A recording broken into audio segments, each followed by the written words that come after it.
Just one more sleep until Tennessee takes on Missouri in Como. Will this defense make enough stops against Brady Cook, Luther Burden, and Cody Schrader? Can this offense, with Joe Milton playing as good as he's played all year long, be good enough to outscore the Missouri offense? Your complete Tennessee-Missouri preview plus picks is coming up right now on a Friday, Locked On Vols. You are Locked On Vols, your daily podcast on the Tennessee Volunteers. Part of the Locked On Podcast Network, your team every day.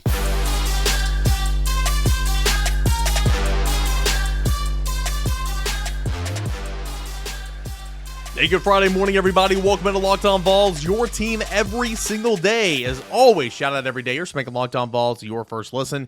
You can find this podcast on YouTube, where you can subscribe and support the show. Push to 10K is on, and of course, wherever you listen to your podcast as well. Apple Podcasts, Spotify, Google, Odyssey app, Stitcher, all those places, and a whole lot more. I'm your host, Eric Kane. Can't thank you enough for being here. You can follow the show at _Kaner and at Locked On Vols on the X. And let's take a look at Tennessee and Missouri before we get into Boogie Bentley for segments 2 and 3. Going to be a fun show. Going to be an informative show. Informative. There we go. That's the word. Smart. Brooklyn Nine-Nine fans out there, you know what I'm saying? We're going to learn a lot about Missouri and what makes Missouri go before talking with Boogie. Missouri 7-2, 3-2 in SEC play. It's having a really, really solid season. Is this the 85 Bears? I use the 85 Bears for every football example that I want every single year. No, it's not. It's not the 85 Bears. It's not the best team in the world. It's not the 72 Dolphins or whatever, but it's a much improved football team. You know, their schedule's been pretty light so far. They won over Kansas State at home on a 61-yard field goal from Harrison Mevis. That was in week 3. You won on the road at Vanderbilt. You lost in a high-scoring affair at home to LSU, 49-39. You won on the road at Kentucky. You just destroyed South Carolina at home, and you lost a hard-fought ball game to Georgia last week, 30-21. It's got a top 5 offense in the league. You know, 5th in points per game at 32.4. 5th in total yards of offense at 434 yards. 5th through the air at 285 yards a game. 7th in the league in rushing at 149 yards a game, despite having the league's leading rusher. More on that in a moment. It's turned the football over 7 times. It's only given up 16 sacks. A really clean and efficient unit. Good up front and much improved all the way around. Brady Cook, again, top 5 quarterback in this league. He's not the second coming whatsoever. But he's a pretty solid quarterback. He's having a good year. 2,471 yards. That's 4th in the league, 67%, 16 touchdowns, 4 interceptions, averaging 271 yards, 304 yards gained on the ground, 5 touchdowns. Again, anybody trying to make him out to be the best quarterback in the world is just fooling themselves. But he's always had talent, but he's taken it up 2, 3, 4 notches from last year. It's a pretty solid quarterback, and quarterback that's good enough to beat you, especially a Tennessee secondary when it's not getting a pass rush. So Tennessee's got to get after the passer. Cody Schrader, former Division II running back. More on that with Boogie here in a moment. But former Division II running back, leading the SEC with 919 yards on the ground, 10 touchdowns. He averages over 107 yards per game on the ground. Luther Burden, he'll be in next year's draft. He'll be a first-round pick. 958 yards through the air. That's 3rd in the league. 7 touchdowns. He's averaging 106 yards receiving a game. It's a good player. Eli Drinkwitz said that he was questionable earlier in the week. He's going to play. He got banged up against Georgia, refused to go to the medical tent, came back in the football game. I mean, he's going to play. Theo Weeds is also a guy. He's the transfer from Oklahoma. He's a pretty good player. Mookie Cooper's another good player. Marquise Johnson, 9 receptions, 3 touchdowns on the season. So when he's in the ball game, you got to watch out for Marquise Johnson. And again, it's just it's not a flashy offensive unit, but it's a really solid and efficient unit for Tennessee. You're going to have to get a push. You have to push the pocket. You're going to have to get home. And even when you're not getting home, which you need to get home a couple times this week because you haven't in recent weeks, you need to make things difficult on Brady Cook. Force him into bad decisions, premature decisions, affect his throws, hit him. Tennessee's defensive line has got to have a day because you've got to help out your back end and your secondary. And I'd also love to see Tennessee blitz from the second, third layers. I would really, really like to see that as well happen in this football game. Let's go to the defense, shall we? Defense, miles and miles removed from the defense in 2021 that was just historically bad. I've said it a couple times this week. I'll say it again. I mean, you had Steve Wilks as your defensive coordinator in 2021. Steve Wilks is the current defensive coordinator, I believe, for the San Francisco 49ers. Maybe I'm wrong on that, but I think he's with San Fran right now, defensive coordinator. Former head coach of the Arizona Cardinals. Longtime defensive coordinator with Luke Kuechly and company in Carolina Panthers. Knows football. Great football mind. For some reason, it just didn't work in 2021. He was defensive coordinator for Eli Drinkwitz, and it was so bad. So bad. Since then, Blake Baker's gotten in town. He's turned some things around, made it a more respectable unit. They're middle of the road. They're not great, but they're middle of the road. So far this year, 8th in the league, allowing 24 points per game. 6th in the league, allowing 343 yards of total offense per game. 9th in the league, allowing 229 yards through the air. 5th in the league, allowing 114 yards rushing on the ground. They've forced 8 turnovers, sacked the quarterback 27 times, which is a good number, and 53 TFLs. Now let's go back and revisit that yards allowed number. 114 on average. Solid number. In fact, that's where Tennessee finished last year, second to Georgia in the league at allowing 114 yards on the ground. It's a good number. So far, that's 5th in the league this year. But if you go back and look box score by box score, some teams have had some success against Missouri. Some teams with pulses. Now, I'm not saying that they've ran for marathons in these games. Well, one team did. That was LSU. But, I mean, yeah, Kansas State, week 3, they ran for 138 rushing yards. That's solid. It's not really good. It's not really bad. That's solid. Okay. Just last week against Georgia, actually did pretty well defending the run, held Georgia to 131 rushing yards. But what about some of these other games? 2 games in the middle of the pack, all right? LSU did whatever it wanted to on the ground against Missouri. 274 yards allowed on the ground back in that LSU shootout loss in early October, and that 49-39 loss. Jaden Daniels, who's a Heisman contender, of course, he ran wild, 135 yards or whatever. So, 145 yards. So that is something to keep track of as well. But, I mean, LSU ran for 275 against Missouri. Ray Davis and the Kentucky Wildcats ran for 179 against Missouri. There will be opportunity for Jay Wright, for Jabari Small, for Dylan Sampson to run on Missouri, and Tennessee's got to take advantage of that. Tyron Hopper leads the team with tackles at middle linebacker, 53 tackles. Darius Robinson, 8.5 TFLs, 5.5 sacks. He's somebody to watch up front. In the back end, a very, very veteran-led back end group in secondary. These guys have played really for years back there. Joseph Charleston, Jalen Carlisle, Chris Abrams-Drain, who is a NFL prospect who has 4 interceptions and 11 PBUs on the season. He's a really good player. Ennis Rankenshaw Jr., he's played for a while. Marcus Clark has played for a while. So this is an experienced secondary unit that has played in this system for a couple of years now and has played in this league for a couple of years now. Also, do want to make mention Harrison Mevis, the kicker. Very, very inconsistent, especially in mid-range. He's 15 of 21 on the season. He's 1 of 4 and made field goals, 1 for 4 in 40 to 49 yards on the season. Very inconsistent. However, he has booted 3 field goals of 50-plus yards, 2 in the 50 range, 1 the game winner against Kansas State that I mentioned earlier, 61 yards to win at the buzzer. That is a look at Missouri. Tennessee has just got to go run the football. Tennessee has got to stop running the football, and Tennessee's got to make some plays. Rush the passer, force a bad decision, pick it off. Rush the passer, get a big sack on 3rd down, punt it away. Rush the passer, hit the quarterback, fumble, scoop, something. You got to make some plays. I'm confident Tennessee can run the football. I'm confident Tennessee can stop the run. And from there, it's which quarterback will make more plays. Joe Milton is playing his best football right now. Tennessee is one of the best rushing football teams in America. Tennessee is one of the best rush defending teams in America. I like the way this receiver group has come along. I love Tennessee's defensive line. I am more and more confident as the week has gone on than I was coming into the week. Coming into the week, I just did not think this was a good matchup for Tennessee. It's still not a great matchup against Tennessee because think about the games Tennessee struggled over the years and this year. Florida, Kentucky. Some of these games last year. Quarterback just sits back there and picks you apart. Not getting much for rush on the road.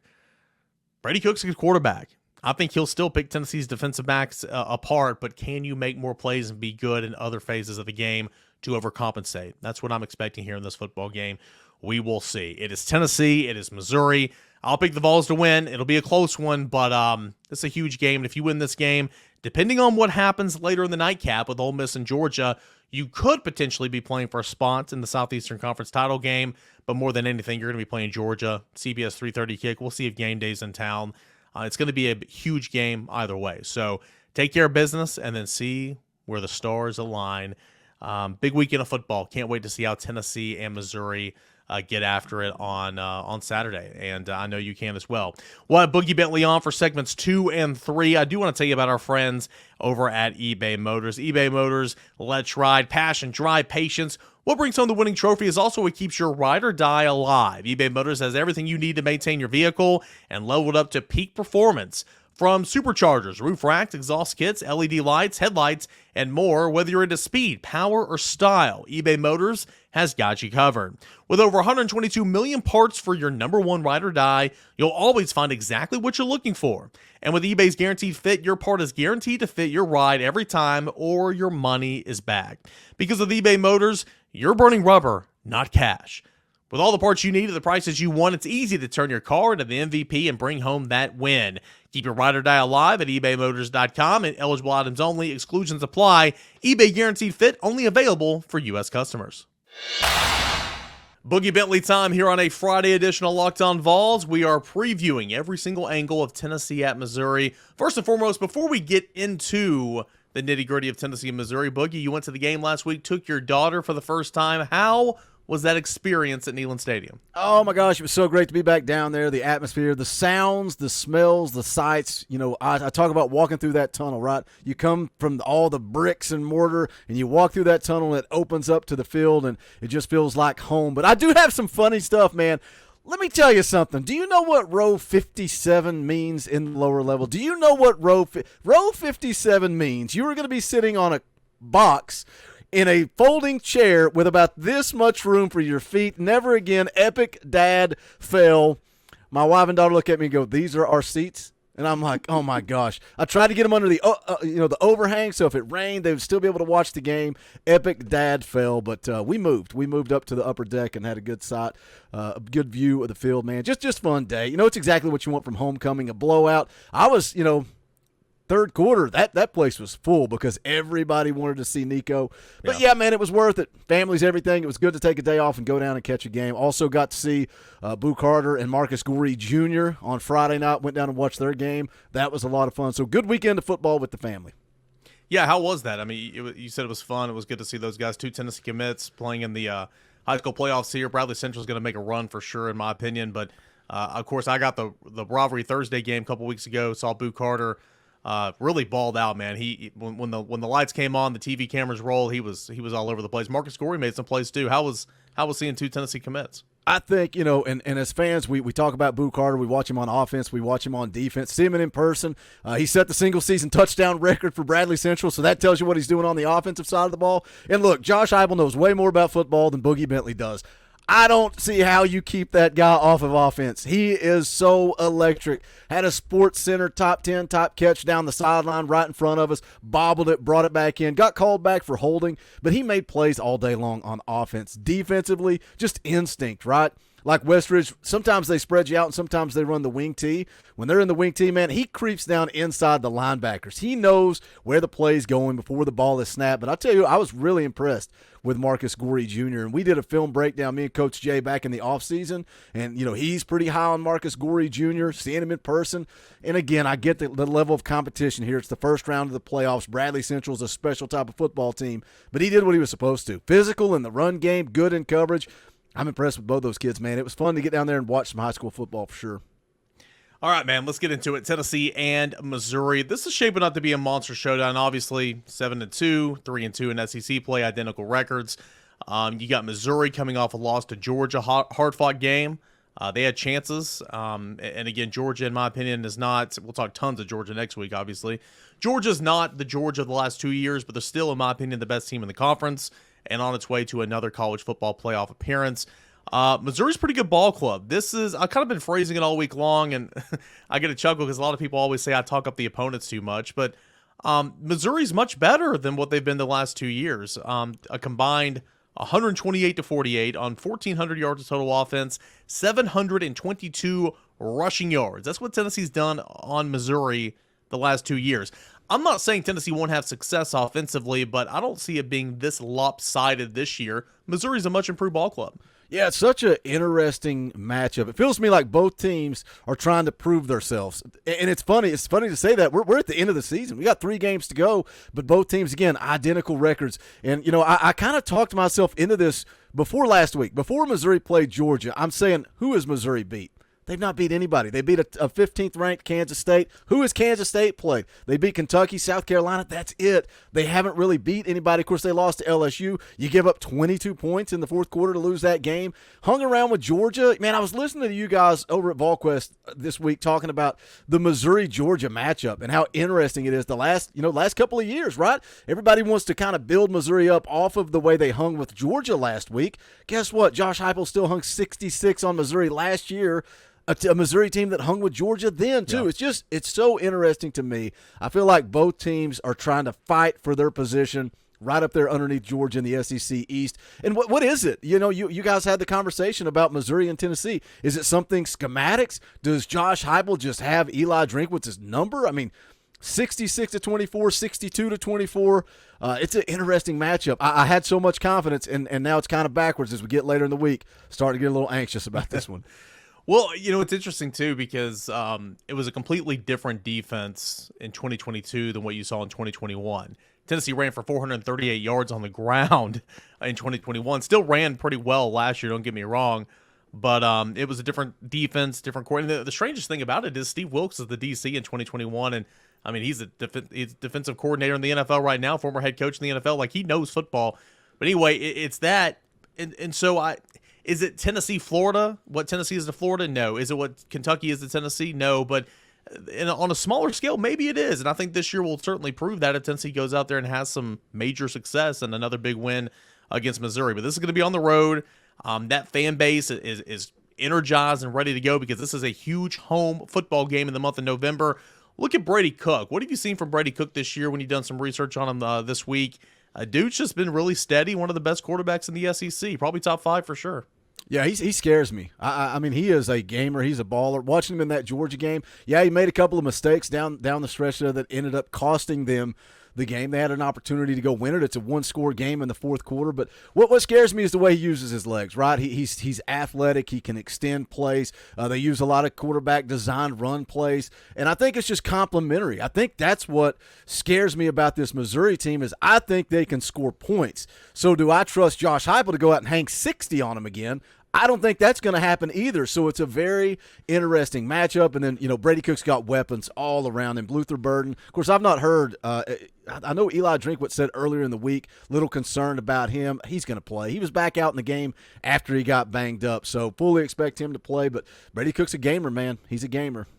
And we've seen how Tennessee has struggled in the secondary. Not counting Connecticut. But, I mean, you can probably throw Connecticut in there, too. They gave up, 240, 220-something.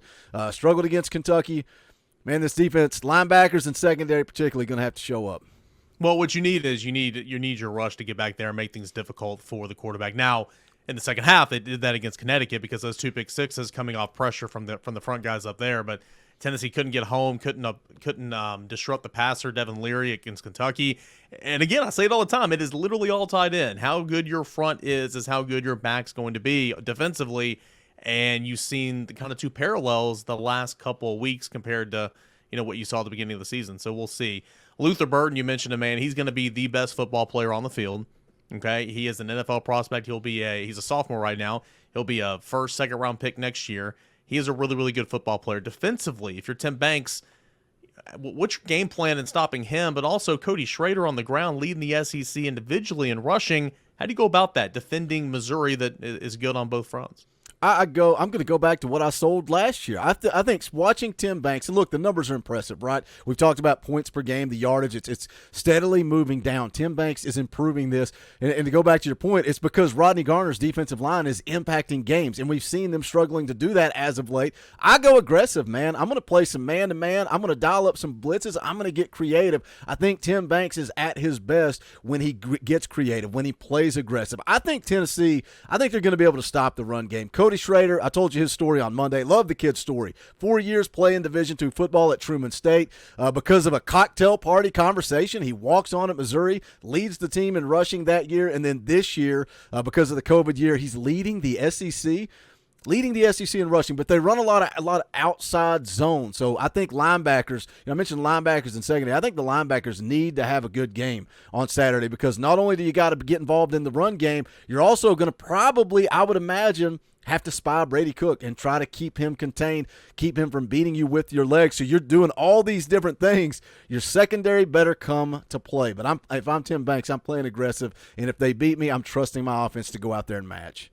I think I might have said it on your show Monday morning, or maybe it was the Vols podcast on Tuesday. Whatever it is, I mean, I'm playing him rough. I mean, two things in college football this year: not calling pass interference, not calling holding, or calling defensive holding. So don't hold on the receiver, but get in there and rough him up, knock him off his route, hit him early, make him throw the flag, and they could throw the flag, then adjust. But until they throw the flag, man, I would be him and Luther Burden and Theo Wees and Mookie Cooper, all those guys, I would play them physical if I'm Tennessee's cornerbacks, especially in man coverage, especially if you're pressing up on the line of scrimmage. I would knock him off his route from the get-go and just say, hey, that's going to be the type of game this is going to be. More on Tennessee and Missouri. That's coming up right here on a Friday edition of Locked On Vols with Boogie Bentley. Hey, guys, we spend a whole lot of time together, you and I. We get fired up over the wins. You get down at the dumps over the losses a little bit. Who starts? Who sits? I'm thankful for that connection that we have, you and I, the audience and the host. But today I want to chat about something just a little bit more personal, if you'll allow it. Whether you're on extended travel, bracing for a major weather event, or limited by yet another supply chain shortage, you are covered, my friend, when it comes to our partners at Jace Medical, and a great option to provide you with life-saving antibiotics and a long list of daily medications that can be ordered in a 1-year supply. I mean, anything from Cialis, Viagra, ED, stuff like that. Also, some other things that can help you in a time of need, a 1-year supply option at Jace Medical. Go online right now at jacemedical.com to receive your 12-month supply on your daily medication. Remember to use promo code LOCKEDON at checkout for a discount as well. A verified customer had this to say about Jace Medical, quote, "I'm thankful for this service. Supply chain issue caused me to cut pills in half so that I have something. I ordered most of my daily meds with a year's supply. I also ordered antibiotic kit. I feel secure now. Prices are lower than local pharmacies. I highly recommend this for everyone," end quote. Again, it could be an option for you. It could be an option for me. Maybe it's not, but it's there, and it's got a great deal over at jacemedical.com. If you or someone you love would like to get the peace of mind by having a year's supply of daily medication, go to jacemedical.com to see if this offer is for you. Remember to use the promo code LOCKEDON for $20 off your purchase.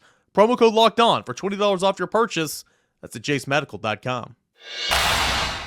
We continue on here on our Friday edition of Locked On Vols. I'm Eric Kane. Boogie Bentley of Talkin VAWLS Network, the voice of the Comment Tennessee fan. You were a little lazy last week, took the post-show off, but you guys will be back for a post-show at the end of Tennessee and Missouri, right? Yeah, this is going up on, Friday? So we're doing a live stream Friday morning, 9:30. Myself, Coach Jay, going to break down this Tennessee-Missouri game one last time. We'll do a tailgate show an hour before kickoff on Saturday. That's where you, the audience, the fans, get to come on the show. Imagine Locked On Vols. You just put the link out there and everybody floods in here and starts yelling and screaming. That's what we do on the tailgate show. It's an absolute blast, and then we'll be live immediately following the game. Coach Jay, has he taken a few steps back on Joe Milton? I mean, I'm not saying that he's arrived, but Joe Milton is playing some good football here lately.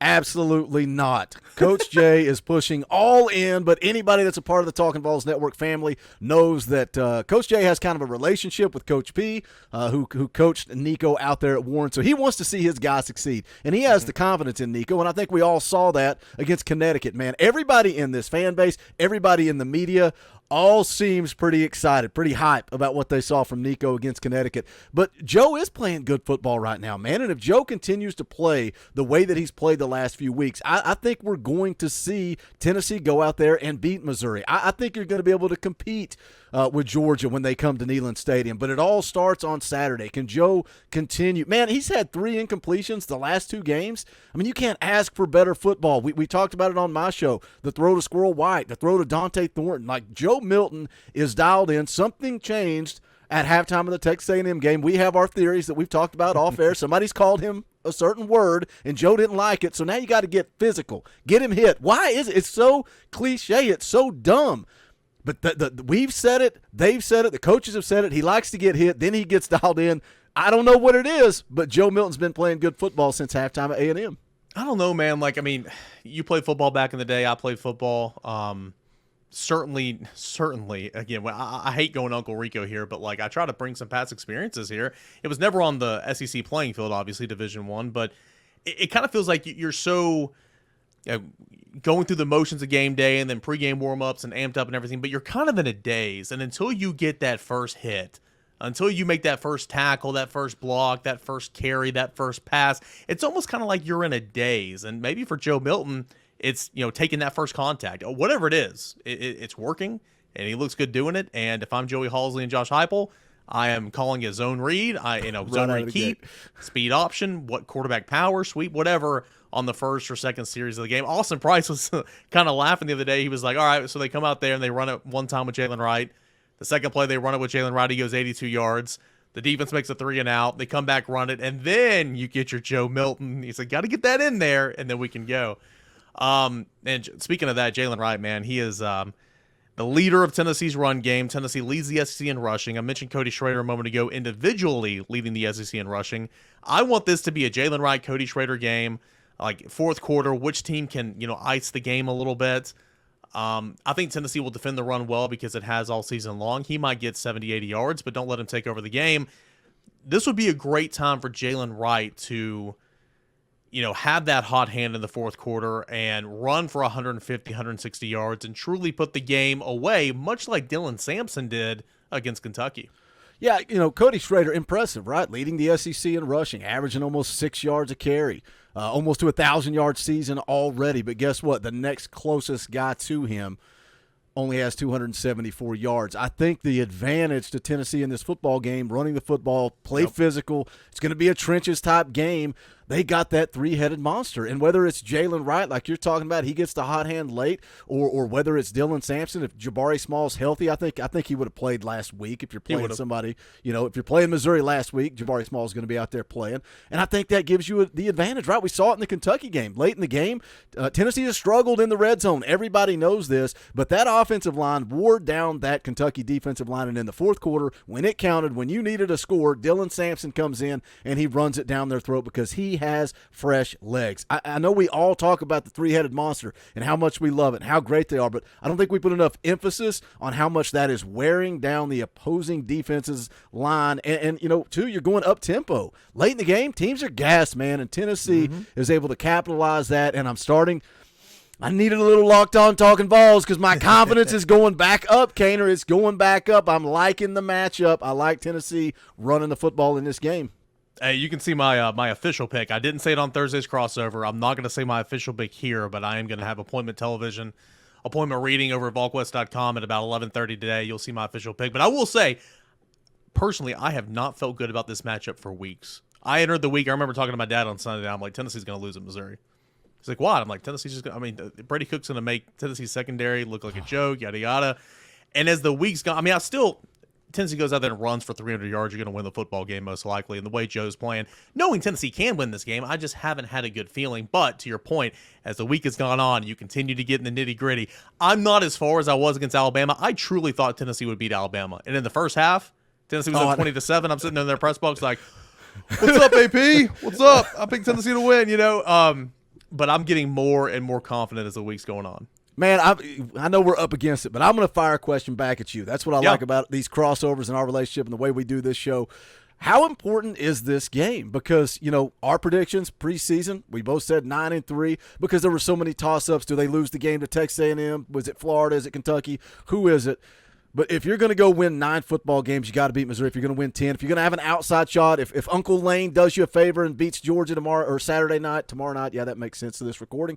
If he takes care of business, you got a shot at Atlanta. But how important is this game? I made some people mad this week because I've said I felt like this fan base, a lot of people will be disappointed and feel like it is a failure if Tennessee wraps this thing up at 8-4. So what do you say to that? And I'm not saying that. I'm not calling for heads. I'm not asking people to be fired.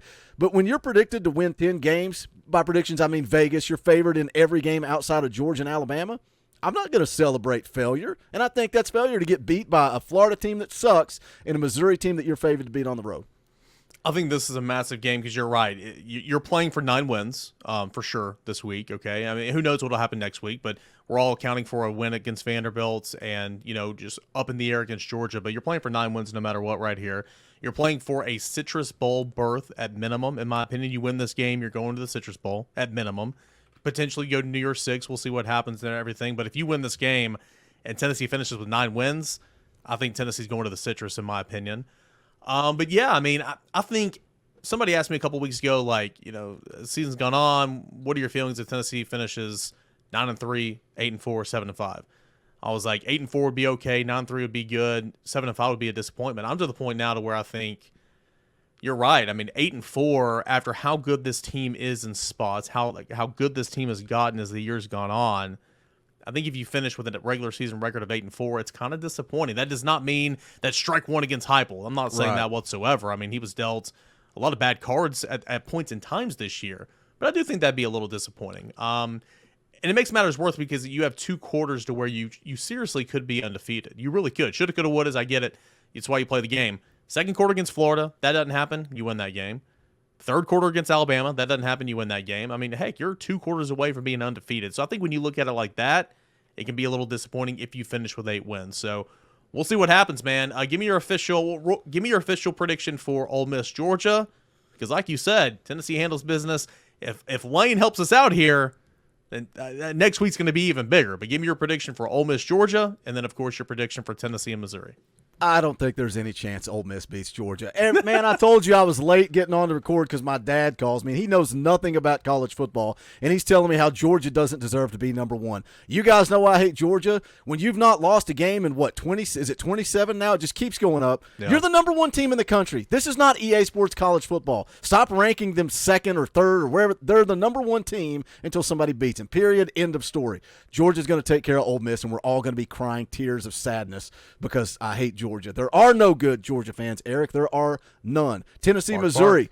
We're going to come out of that game with some confidence. We're all going to be tuned in, dialed in. I may turn in the post-game show into a watch party because all eyes are going to be on that Georgia game.